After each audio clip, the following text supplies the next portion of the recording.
नमस्कार, माझ्या व्लॉगमध्ये तुमचं खूप खूप स्वागत आहे। नवरात्री चालू आहे तर उपवास असल्यामुळे काही ना काहीतरी वेगळं पाहिजे म्हणून आज मी साबुदाणा आणि वरई असं मी भिजत घातलं होतं। 2 वाटी वरई आणि पाव वाटी साबुदाणा टाकून भिजत घातलेलं आणि ते 1-2 तास मी भिजत घातलं, थोडं जास्तच, कारण मला काही लवकर खायचं नव्हतं त्यामुळे ते भिजलं होतं। त्यानंतर ते आता वाटून घेते।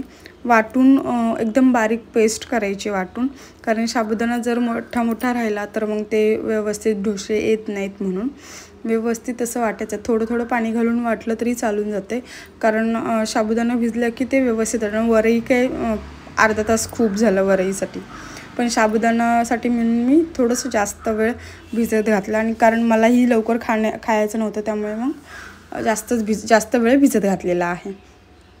आणि थोडंसं पाणी टाकून आणि मी ते त्यातलंच पाणी टाकते आणि वाटून घेते।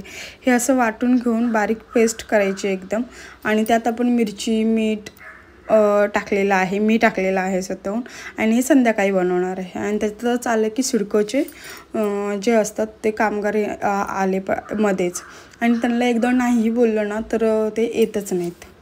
हा खूप मोठा प्रॉब्लेम होतो। आणि हे जे आहे ना, पुट्टी लावली होतं जेव्हा आम्ही पहिल्यांदा, आता आम्हाला येऊन 2-2.5 वर्ष झाले, जास्तच झालेत, तेव्हाच पहिल्यांदाच राहायला आलो, तेव्हाच ते पूर्ण असं पापुंद्रे जे आहे ते निघाले होते। आणि इथलं जे सिडकोचं काम आहे ते बिलकुल चांगलं नाही आहे, कसलं म्हणजे कसलंच चांगलं नाही आहे। पूर्ण असं ना ओलावा पकडून पूर्ण निघतं, आणि पापुंद्रे लगेच निघतात, कलर जरी केला तरी तो लगेच निघून जातो असं काम होतं याचं। आणि आता मला 2-2.5 वर्ष होऊन गेलेले राहायला येऊन, तरीसुद्धा त्यांनी करून दिलं नव्हतं। परत आमचे जे ओनर आहेत त्यांनी कंप्लेंट वगैरे केल्यानंतर मग त्यांनी ह्यावेळेला, आणि ते मेन म्हणजे मध्येच 15-20 दिवस खूप लिकेज पण झालेले, त्यामुळे त्यांनी ते थोडंफार करून देणार होते, पण त्यात आम्ही पैसे घालून अजून करणार होतो, म्हणजे आमचे ओनर पैसे घालून, म्हणून हे पूर्ण पापुंद्रे निघाले होते। याच्या आधीचे व्लॉग बघितले असतील ना तर त्यात पण तुम्हाला दाखवलं आहे की म्हणजे कसे पापुंद्रे निघाले होते। त्यांनी पुट्टी लावून पूर्ण क्लीन करून वगैरे दिलं होतं बऱ्यापैकी, खूप चांगल्या प्रकारे त्यांनी खाली पण जे पुट्टी वगैरे पडते ना ते त्यांचा एक माणूस आहे त्याने करून दिलं होतं, आणि हे असं सगळं पसारा घरात पडलाच होता।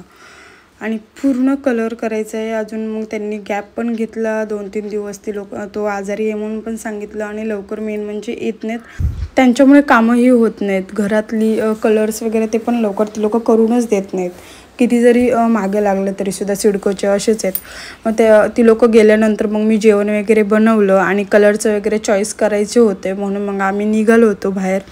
म्हटलं चॉईस करून ठेवा, तो येईल, पण तो काही हा व्लॉग जो आहे तर हा मी लेट टाकते, तो 2-3 दिवस झालं तो आलाच नाही, कसला कलर करायला पण नाही, कशालाच नाही। मग तरीसुद्धा म्हटलं, विचार केला की आपण कलर चॉईस करून ठेवू, तो आला नाही, दुसऱ्याकडून करून घेऊ म्हणून मग जवळच होतं शॉप, तिथे गेलो, आणि एशियन पेंट्स जे आहे त्याचंच त्या शॉपमध्ये जाऊन आम्ही मस्त असं कलर चॉईस केला। कलर तुम्हाला मारल्यानंतर दाखवेन की व्लॉगमध्ये कलर कोणता मारलेला आहे तो। मग कलर वगैरे चॉईस करून आल्यानंतर मग मस्त असे डोसे बनवले।